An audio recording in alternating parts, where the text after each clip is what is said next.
Welcome to Start a New Rotary Club 101. My name is Julie Aubry, and I'm the Regional Membership Officer for Zones 26 and 27, which covers Western United States, Hawaii, and part of Canada. And I'm joined today by Corey Leparty, Assistant Rotary Coordinator for Zone 27. This training will provide you an understanding of the 9-step process for starting a new Rotary Club, as well as cover the resources that are available. Before we take you through the steps to start a new Rotary Club, let's take a few minutes to discuss why you might want to do that.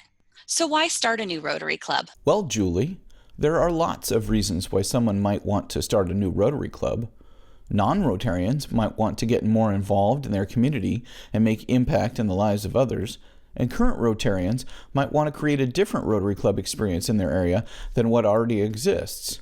And with the new club models that are available, there is a style of Rotary that is right for anybody. Next, let's talk about what you'll need to start the new club. The first thing you'll want to do is find experienced Rotarians who can offer support and help. Yes, what you need is a club champion. Usually this is a current Rotarian who sees the benefit of starting the new club and is willing to maybe even be the club charter president. Then you'll need a new club advisor. This is also a Rotarian who is familiar with the process of starting a new club and will be the first line of support for the new club. You should also look to the clubs in the area, if there are any, and see about having one of them sponsor the club. And you'll also need charter members. Yes, you'll need more than 20 members to start the club, but we'll talk about that later. Step 1 in the process is to identify an opportunity for the new club. Corey, how about you walk us through the process of identifying an opportunity for a new Rotary Club? I'd be happy to. When we're looking to build a new Rotary Club, they usually can start in a couple of different ways. Maybe there's a person or persons that can't find a Rotary Club that meets their needs, so they are thinking about starting a new one. Or there's an area of your community that doesn't have a Rotary Club, and someone sees where Rotary could help out there. What you're looking for is unmet needs in meeting time, meeting format, service activities, or any demographic that's not being served by Rotary. So when you determine an area for a potential new Rotary Club, you should contact your district governor to let them know that you're interested in starting a new club. Yes, and you should contact your district membership committee as well, as they may already be looking into starting a new club in that area. The next step in forming a new club is to get expert assistance. This is where you begin working through what kind of club you're going to start and identifying who your target member groups will be. At this point, you'll be working with all of your supporters to get the club started off in the right direction.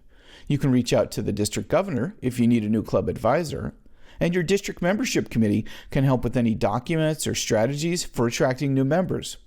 A sponsor Rotary Club can help to mentor club officers, and the club and district support team can answer technical questions about the process from Rotary's point of view. Step 3 is to make a communication plan. The next thing you are going to want to think about is how you will let potential members know about the new club. You want to create a clear, simple message that lets prospective members know why they would want to join. That's right. You want to let people know that a new club is forming, what it's going to bring to the community, who can join, why they should join, and if they are interested, how they can learn more. You also want to have a plan for how you're going to get that messaging out, whether it's through social media, direct invitations, or traditional media like radio or newspaper. It's also good to have some printed materials you can hand out. This is a good time to reach out to connections in the community as well and get others excited about the new Rotary Club that's being formed. The next step in the process is to hold a series of informational meetings. Once you have a group of people interested in starting a Rotary Club, then it's time to hold some informational meetings about what Rotary is and how the new club will benefit the community. It will probably take more than one informational meeting before you get enough people interested in starting a new Rotary Club to move forward. Some things to prepare before the first meeting are sign-up sheets to collect names and contact info, a printed brochure for the new club, as well as other informational materials about Rotary.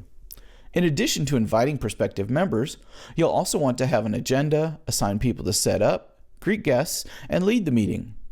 Make sure to listen to potential members' ideas about why they are interested in Rotary as much as sharing info about Rotary. Knowing what attracts people will make sure the club meets the community's needs. Step 5 is to recruit charter members. You'll need at least 20 charter members to start a new Rotary Club. You should sign up meeting attendees as charter members and continue to hold meetings as you grow your charter member list. You want to make sure those meetings have a defined purpose, whether it's to share information about what Rotary is or to start a conversation about what the club could be. This is the time to really set the direction of the club with input from the new charter members. And you want to keep inviting prospective members to these meetings. Remember, the only requirement for being a Rotarian are wanting to make a difference in the community and taking the time to meet and work together on service projects. It's also good to start thinking about who the club officers will be during those meetings. That's a good point. The next step is to finalize details at an organizational meeting.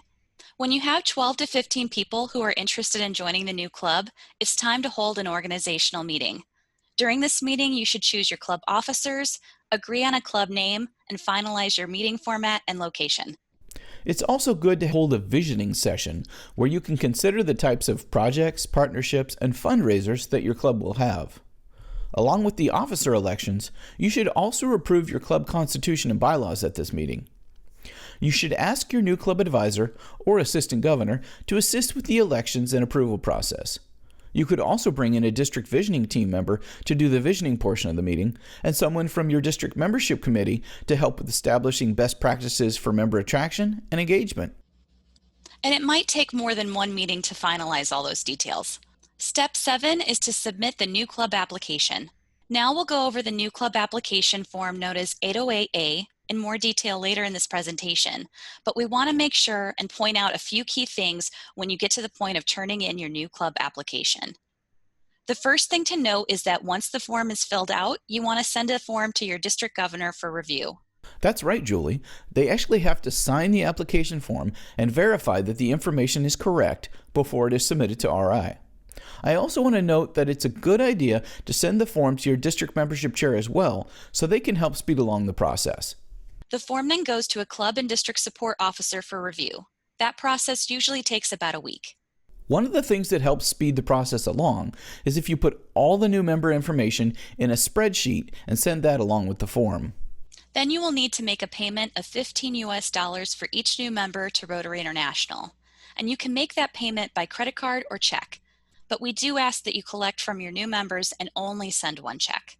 Yes, and someone will need to serve as club treasurer before you actually have your club charter and can open your club bank account. So that's one of the reasons to have your officer selections before you submit your application. Alternatively, you might approach your district with assistance in making the payment.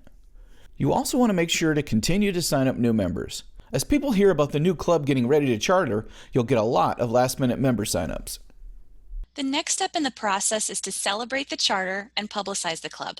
Once the club is chartered and you have approval from Rotary, it's time to plan a charter celebration. Your district governor and the district public image committee should be able to assist you in making the announcement to the district of your new club charter. The celebration should reflect your new club's image and can range from a formal dinner to a casual party. It usually includes an inspirational address and allows the district governor to present the club charter. You should plan the event far enough in advance that people have time to RSVP and add it to their schedule. Also, make sure you send in your charter paperwork well in advance of your event date.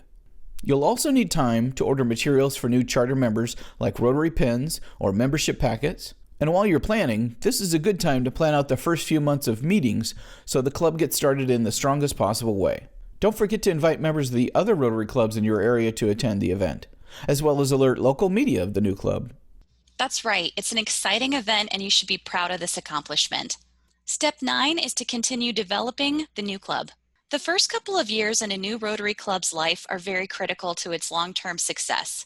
You want to make sure that the members and officers have support as they learn about Rotary. The club champion and the club advisor should continue to work to develop the new club leadership team. Yes, and club leaders should meet regularly with the assistant governor for support in new club functions, and making sure that officers understand their roles and duties. And don't forget about president-elect trainings, which are a great opportunity to learn about running a club and bond with other incoming presidents. Yes, it's a good idea that both the charter president and president-elect go to PETS. So that is the 9-step process for starting a new Rotary Club. Now we'd like to mention some of the resources that are available for new clubs. At any time during the process, if you have questions about what to do next, there are a number of people you can reach out to for support. You have regional membership officers like myself.